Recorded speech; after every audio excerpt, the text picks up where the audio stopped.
I'm not saying I expected anything different. When you spend 26 years watching your parents treat your older brother like he personally invented happiness while treating you like a houseplant they water when they remember, you develop radar for disappointment. But Christmas Eve at the Whitmore house still managed to surprise me. The living room looked like a Pottery Barn explosion. Fire crackling, Sinatra crooning, candles that cost more than my groceries. Mom had gone full Martha Stewart. And there I sat in my thrift store button-up, watching my family perform happiness. Cameron, my older brother, sat with Melissa, both in matching cable knit sweaters. I'd driven 3 hours for this, took 2 days off work. Okay, everyone, Dad stood by the tree. We have something very special. Mom appeared holding 2 packages, one fancy box with expensive wrapping, the other, a plain white envelope. Guess which had my name? Cameron, sweetheart, Mom said in that voice reserved for him. You've worked so hard. We're so proud. Cameron did his humble face, perfected in high school when he won Best Leadership, while I got detention. He opened the box. Inside, a leather folder with documents. His face went blank, then read. Is this real? Fully paid, Dad grinned. Vacation house in Lake Tahoe. 3 bedrooms, lakefront. Deeds in your name. Melissa screamed. We have a house! Perfect Norman Rockwell moment. And I sat holding my envelope, feeling like forgotten furniture. This wasn't new. Cameron got the car at 16, I got bus fare. He got college paid, I got loans. But this felt different. Bigger. Jason, open yours, Mom said. Inside was a letter. Single page, printed, not even handwritten. I started reading. The room buzzed.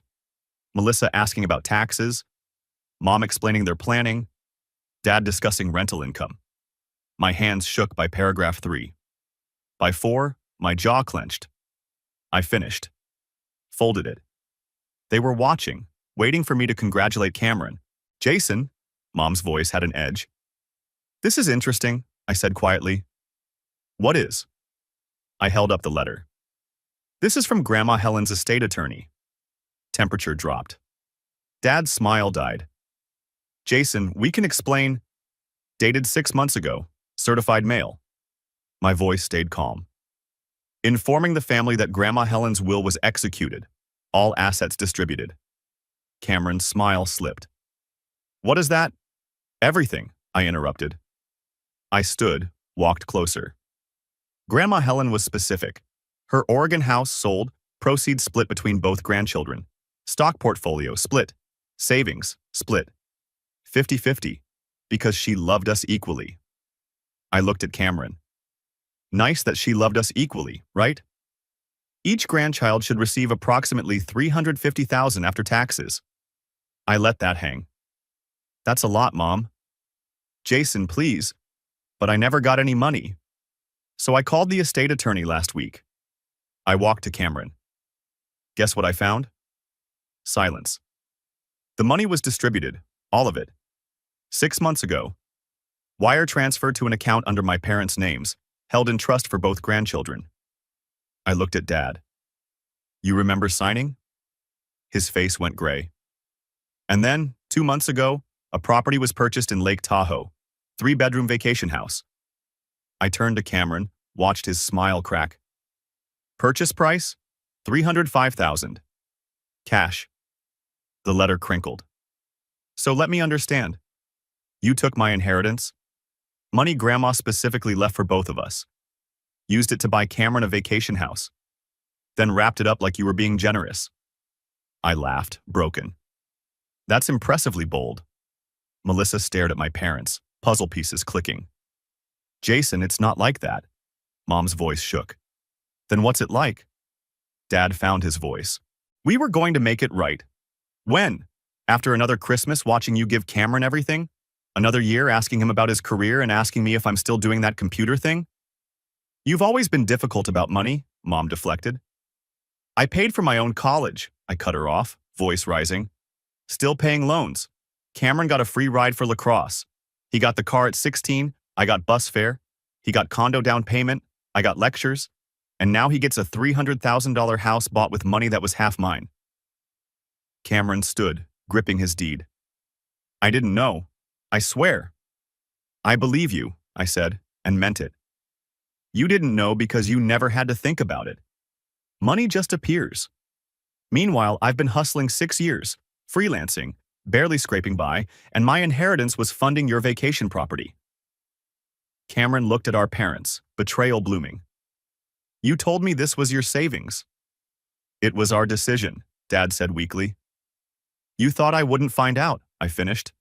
Thought I'd accept another envelope of nothing. Silence. Even the fire seemed quieter. What do you want? Dad asked finally. I looked at the deed in Cameron's hands, at my parents' pale faces, at Melissa, probably rethinking everything. I want what's mine, I said. What Grandma Helen wanted me to have. We can write you a check, Mom said quickly. Savings? I laughed, sharp. You just bought a $300,000 house in cash. Don't insult me. Cameron stared at the deed like it was a snake. This was supposed to be from you. We were protecting our investment, Dad said. Investment. Not our son. Investment in what? I asked. Your favorite child? That's not fair. Fair? You want to talk about fair? My voice rose. Fair would have been splitting the inheritance. Fair would have been telling the truth. I pulled out my phone, opened my email. I talked to a lawyer, I said, watching their faces go from pale to ash. Estate fraud, misappropriation of inheritance, breach of fiduciary duty. She said I have a strong case. Jason, you wouldn't, Mom started. Wouldn't what? Wouldn't fight for money that was legally mine? I looked at each of them. The old Jason wouldn't. The Jason who always made excuses, who always accepted being second best. I held up my phone. But that Jason, he's done. Cameron set the deed on the coffee table like it was burning him. Take it. Take the house. It's not that simple, I said. The house is in your name. Selling, splitting proceeds, legal fees. My lawyer explained it all. Your lawyer, Dad repeated, like the words hurt. Yeah. Because apparently that's what it takes to get fair treatment in this family. Melissa finally spoke. Cameron, did you really not know? He looked at her, genuine pain in his face. I swear. They told me it was their retirement money. But you didn't ask, I interrupted. Didn't question why they suddenly had 300 grand. Just accepted it. The fire popped. Outside, normal families heading home. Here's what's going to happen, I said, voice steady. You have 48 hours. Either Cameron buys out my half at fair market value, 175, or we sell and split 50-50. If I don't hear from you by December 27th at noon, my lawyer files. It's Christmas, Mom whispered. Yes, fitting, don't you think? I grabbed my coat.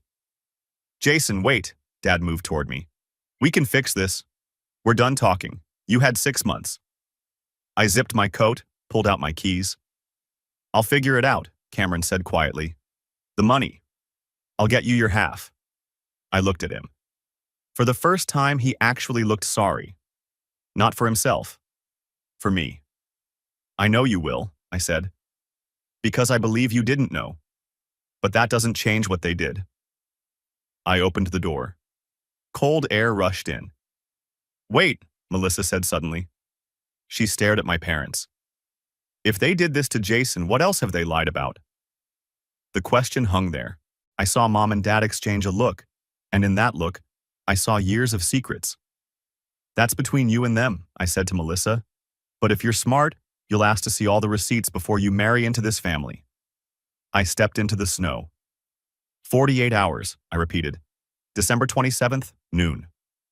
I walked to my car, Christmas lights casting shadows. Behind me, raised voices. Mom crying. Dad explaining. I got in, started the engine. My phone buzzed, texts from everyone. I put it on silent and drove away. The roads were quiet. Everyone else was home, warm, happy. And me? I was free. For the first time in 26 years, I was finally, completely free. I expected to feel sad, guilty. But as I drove past decorated houses, all I felt was relief. Because I'd finally stopped pretending. And that was the best Christmas gift I could have given myself. The first thing I did when I got home was pour myself a drink. Whiskey, neat, the expensive bottle a client gave me last year. Destroying my family's Christmas qualified as a special occasion. My apartment was cold. I'd turned the heat down before leaving. Now it was just me, silence, and my phone lighting up every 30 seconds. I sat on my couch and waited for the guilt to hit. It didn't come. Instead came clarity. Sharp, crystalline clarity about every moment that suddenly made sense. Every time Cameron got praised for mediocrity while I got criticized for excellence. Every birthday where his gifts cost triple mine. My phone buzzed. Mom, Jason, please. We need to talk about this like adults. Like adults.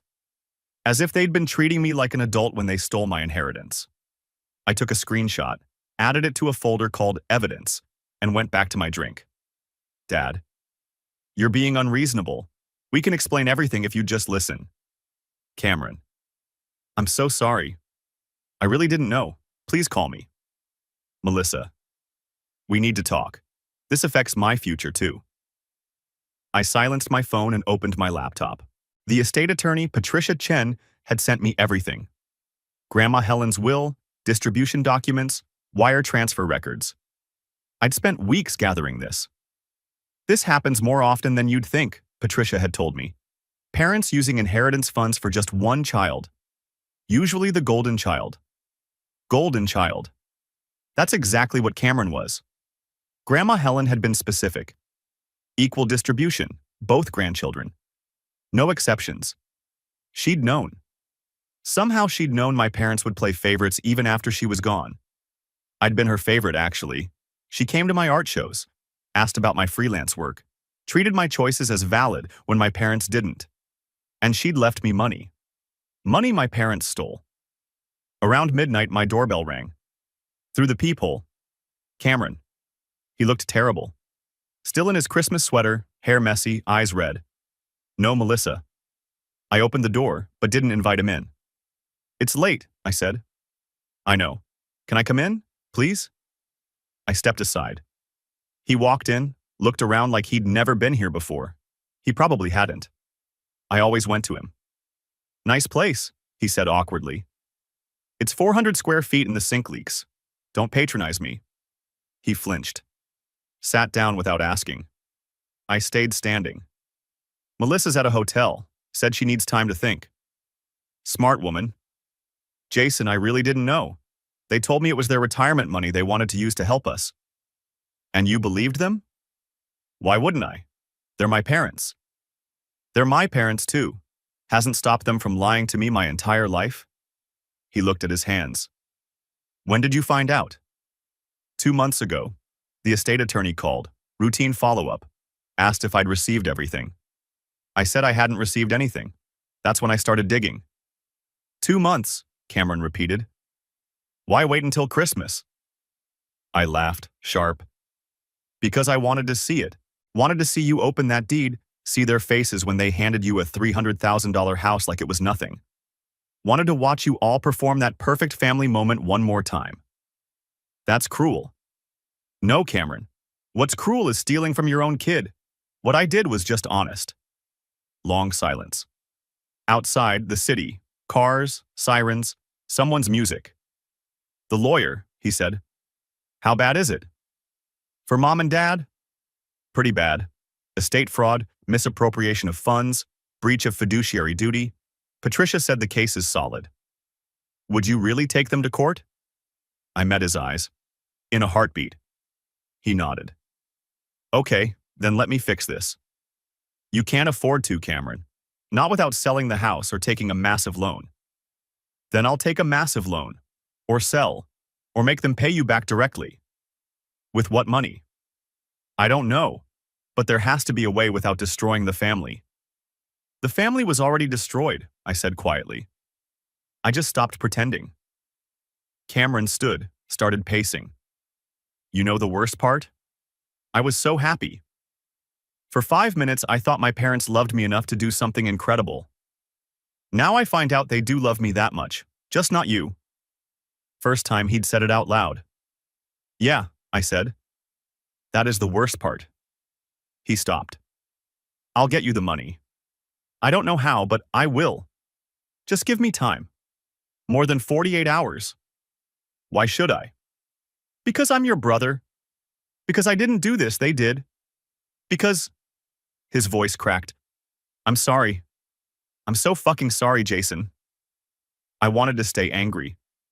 But looking at Cameron, genuinely broken for maybe the first time, I felt it soften. 2 weeks, I said. Get me 175 or the house sells. And I want it in writing, legal contract, signed and witnessed. 2 weeks. Okay, I can work with that. He moved to the door, stopped. For what it's worth, Grandma Helen would be proud of you. She always said you had more backbone than the rest of us. She was right.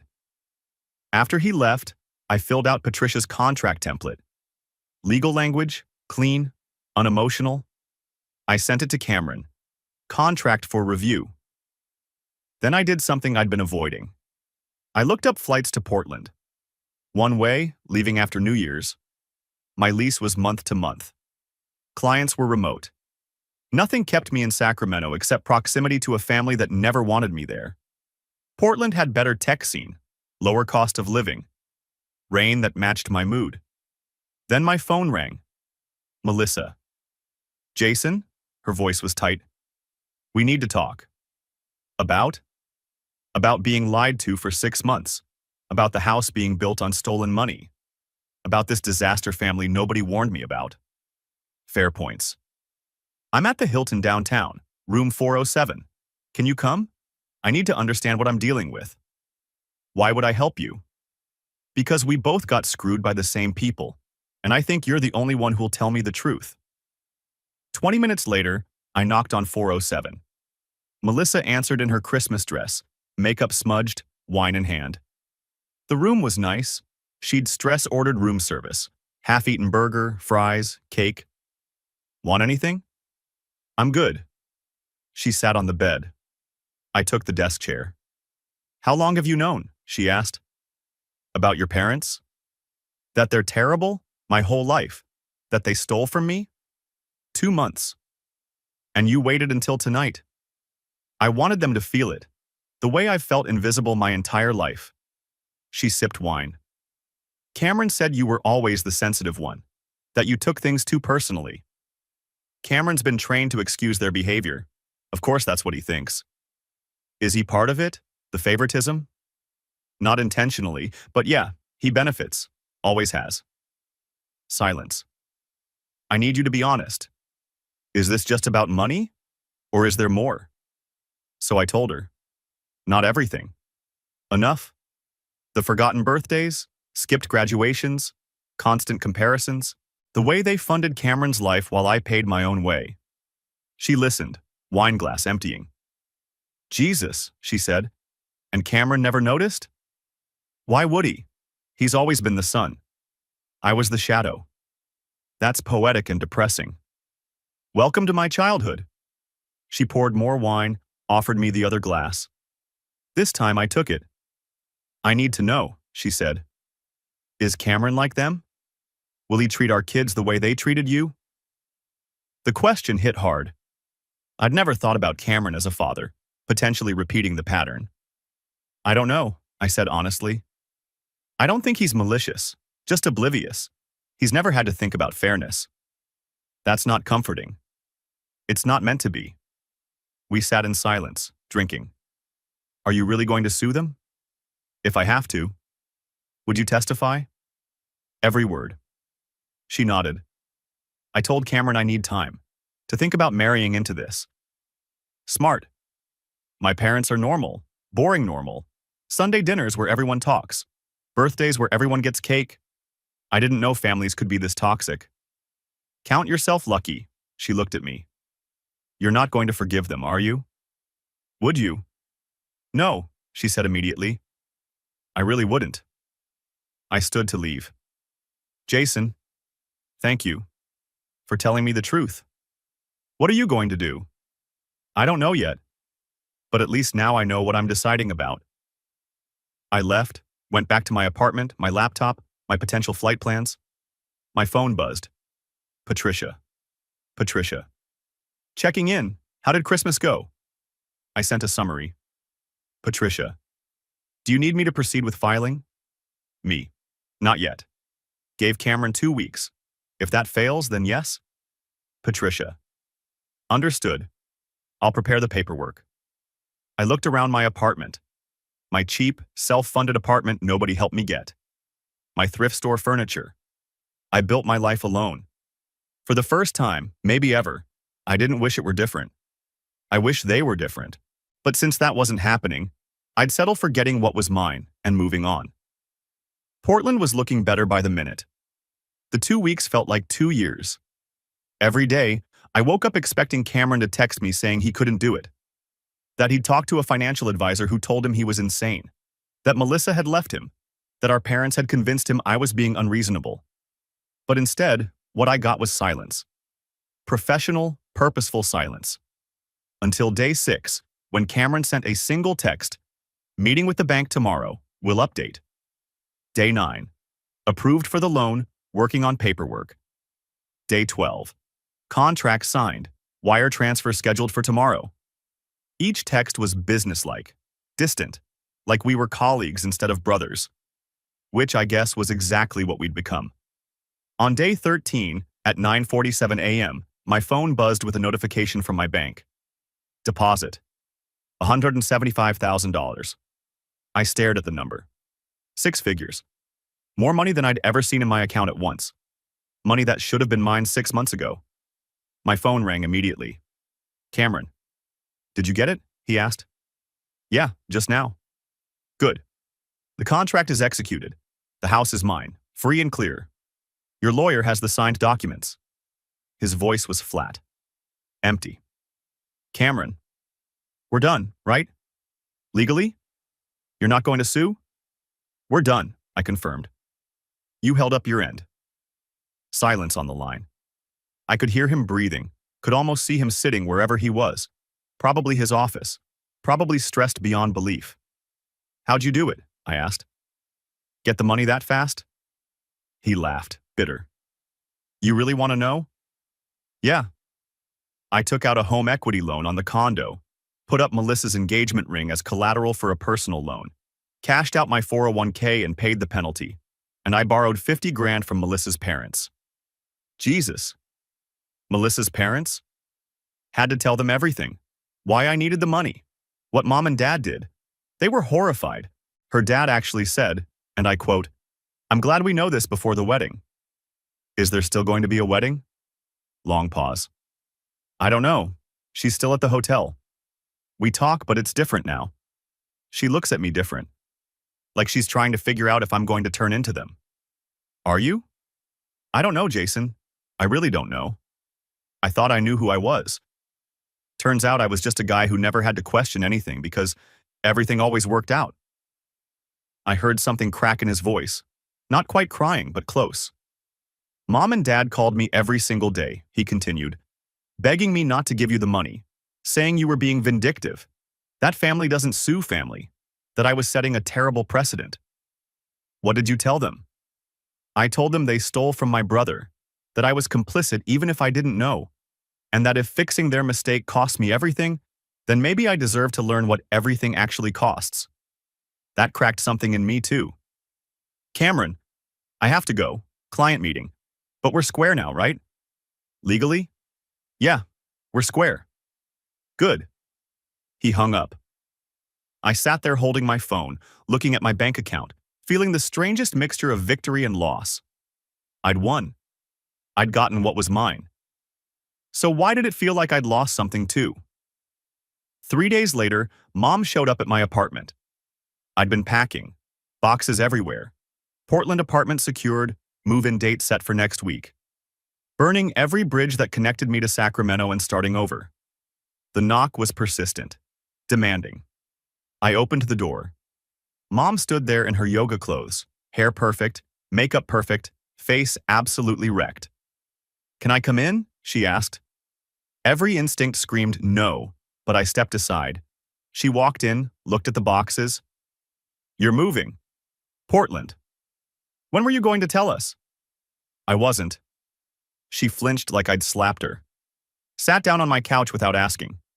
I stayed standing. Cameron gave you the money, she said. It wasn't a question. Yeah. Do you have any idea what that cost him? What you've done to this family? I laughed. Actually laughed. What I've done? Mom, are you serious right now? You could have been reasonable. We could have worked something out. Instead, you forced your brother to destroy his financial future to prove a point. I didn't force Cameron to do anything. You forced him, by stealing my inheritance and putting him in the middle. We didn't steal. Yes, you did, I interrupted. You took money that Grandma Helen explicitly left to both of us and gave it all to Cameron. That's theft. That's literally the definition of theft. Her face went red. We made a decision as parents about what was best for our children. No. You made a decision about which child deserved to be helped and which one didn't, like you've done our entire lives. That's not fair. Fair? My voice rose. You want to talk about fair? Cameron got a car at 16. I got bus fare. Cameron got college paid for. I got loans I'm still paying. Cameron got a condo down payment. I got a lecture about bootstraps. And then, you took inheritance money that was legally mine and bought him a vacation house. We were going to give you some eventually. When? After Cameron's wedding? After his first kid? When I turned 40? When would I have been worth the investment, Mom? She was crying now. Real crying, not the pretty kind. We thought you were fine. You always seemed fine. You never asked for help. Because every time I did, you said no. So I stopped asking. I learned that the only person I could count on was me. We love you, Jason. No, you don't. You love the idea of me, the backup son, the one who's fine with scraps. But you don't actually see me. You never have. Mom stood up, walked to the window, looked out at the parking lot. Your father and I made mistakes, but you're making a mistake too. Leaving, cutting us off. You're going to regret this. I already regret it, I said.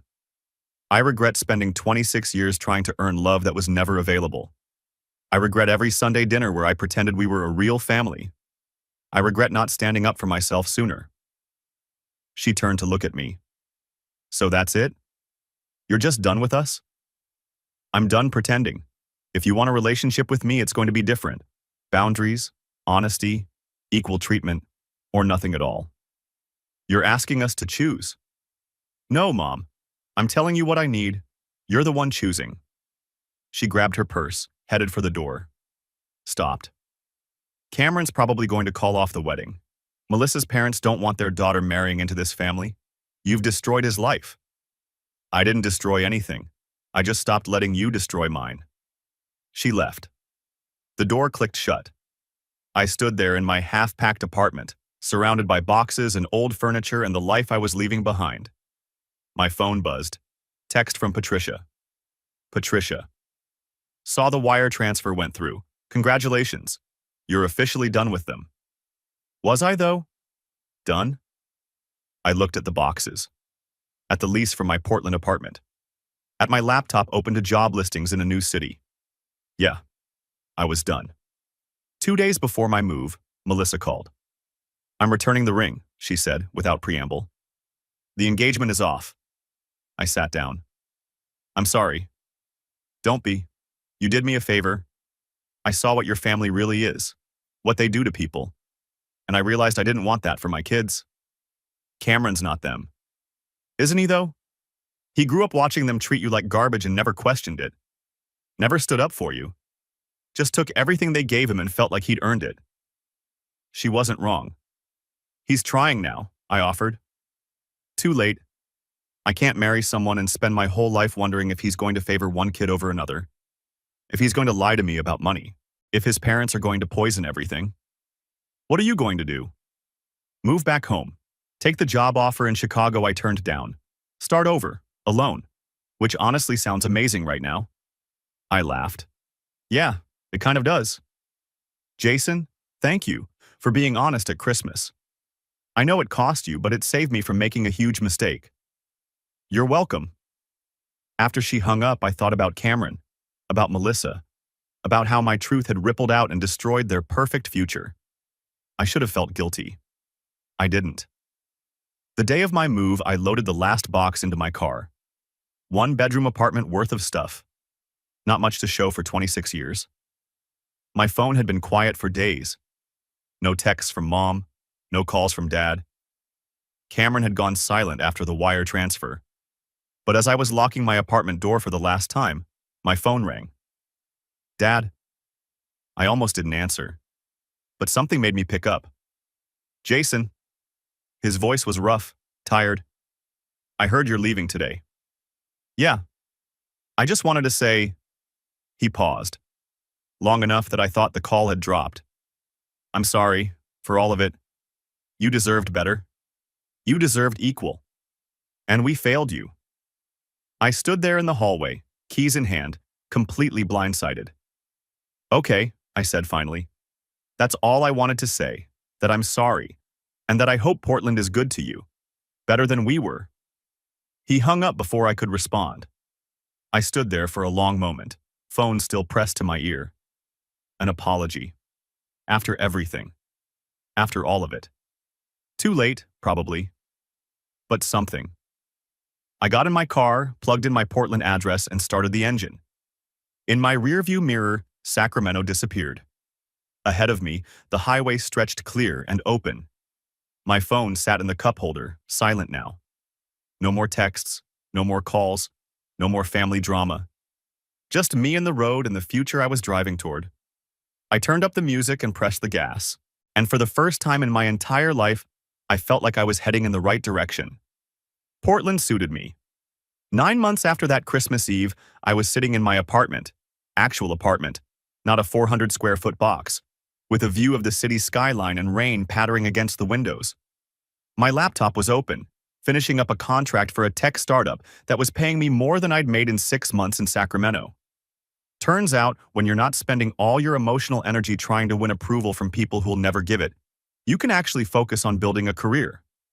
I'd found a therapist, Dr. Sarah Chen. She didn't try to convince me to forgive my family or tell me blood was thicker than water. She just said, you're allowed to protect yourself from people who hurt you, even if they're related to you. Revolutionary concept. My phone sat on my desk, mostly quiet these days. I'd changed my number after the move. Only gave the new one to people who'd earned it. Patricia, my lawyer.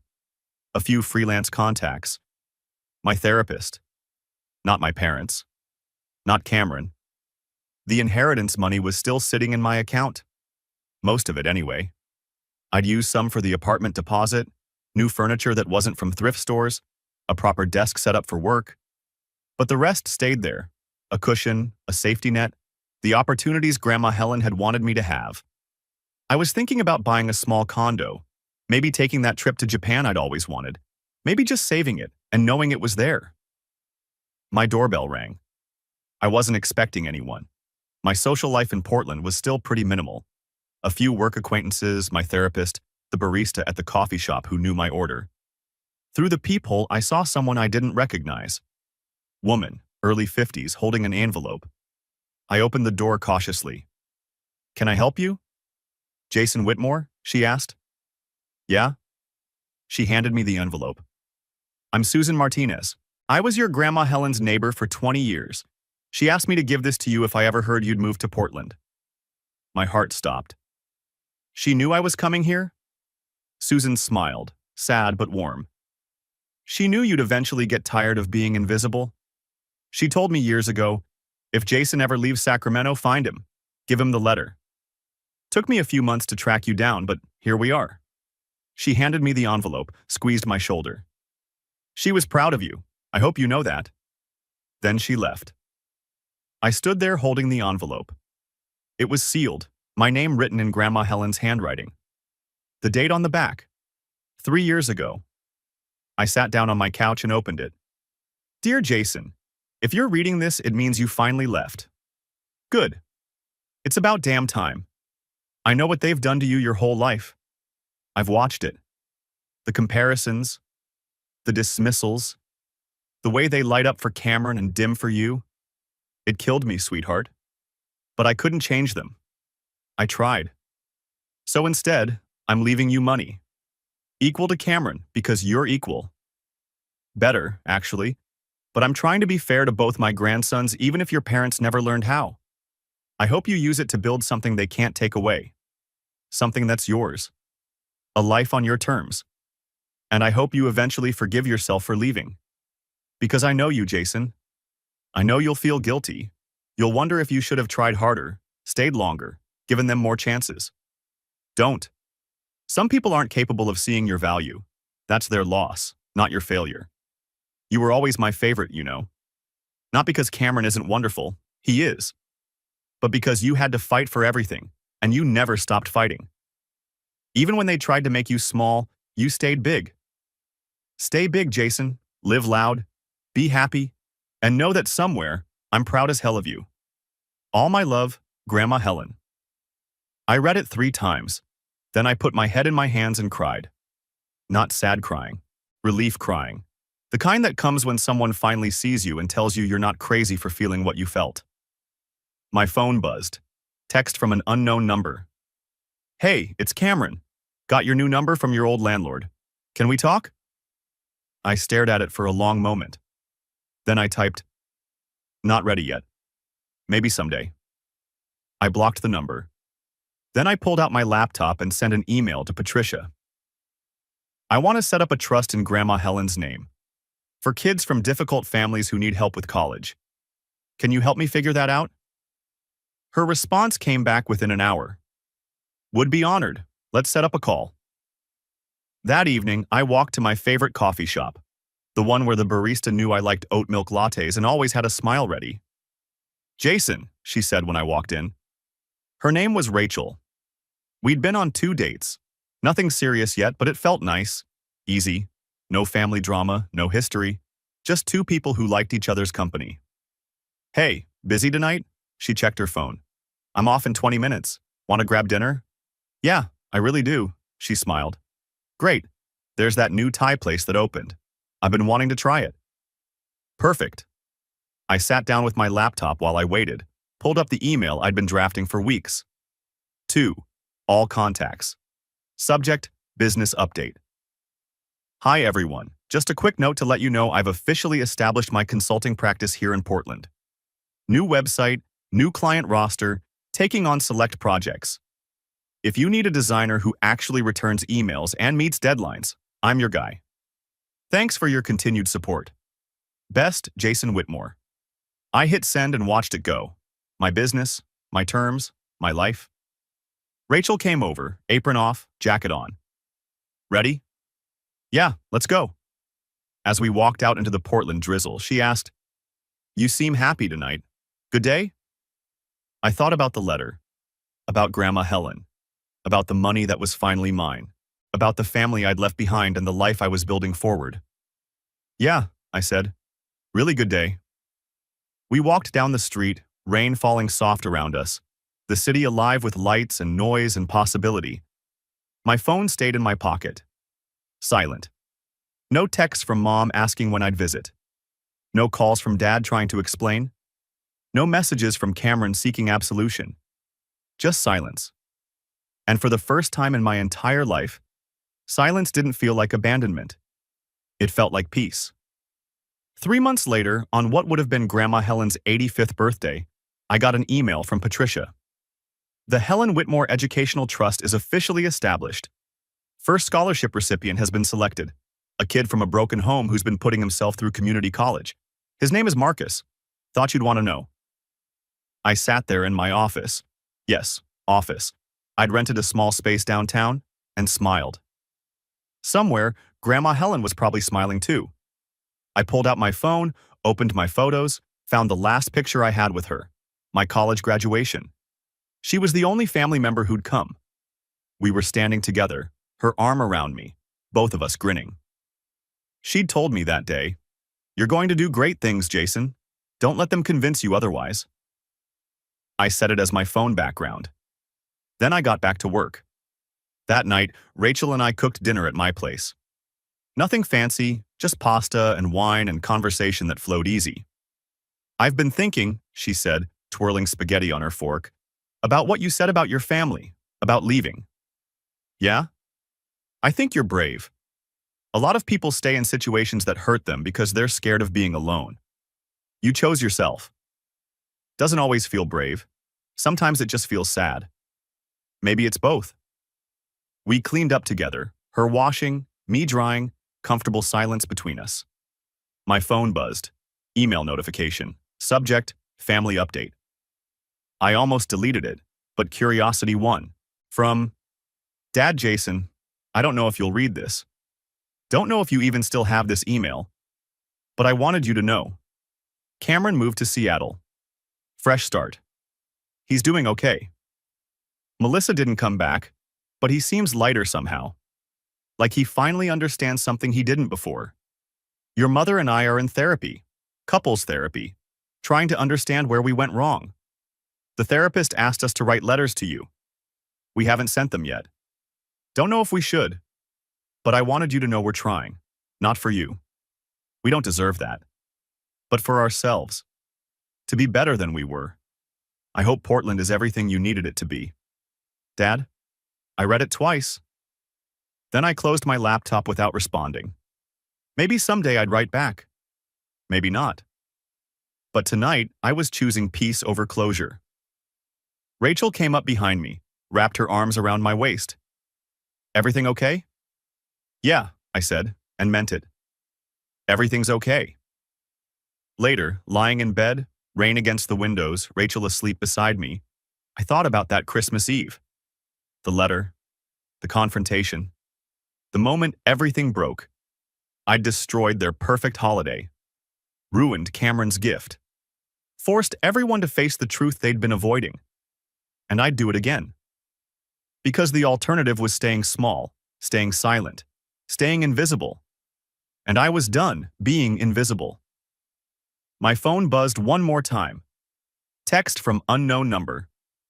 Hey, little brother, it's Cameron. I know you blocked my other number. Just wanted to say I get it now. Why you left? Why you had to? I'm sorry it took me this long to understand. You don't have to respond. Just wanted you to know. I see you now. Finally. I stared at it for a long moment. Then I saved the number as Cameron and left it at that. Not blocked, not deleted. Just there. Maybe someday I'd be ready to respond. But tonight, I was exactly where I needed to be. In my own apartment, in my own city, in my own life, built from scratch, funded by inheritance I'd had to fight for, surrounded by people who chose to see me. Grandma Helen had been right. I'd stayed big. I'd lived loud. And I was finally, genuinely, completely happy. The last thing I did before falling asleep was pull up that photo of Grandma Helen one more time. Thanks, I whispered to the screen. For everything. Somewhere, I like to think she was smiling and saying, told you so, kid. Told you so.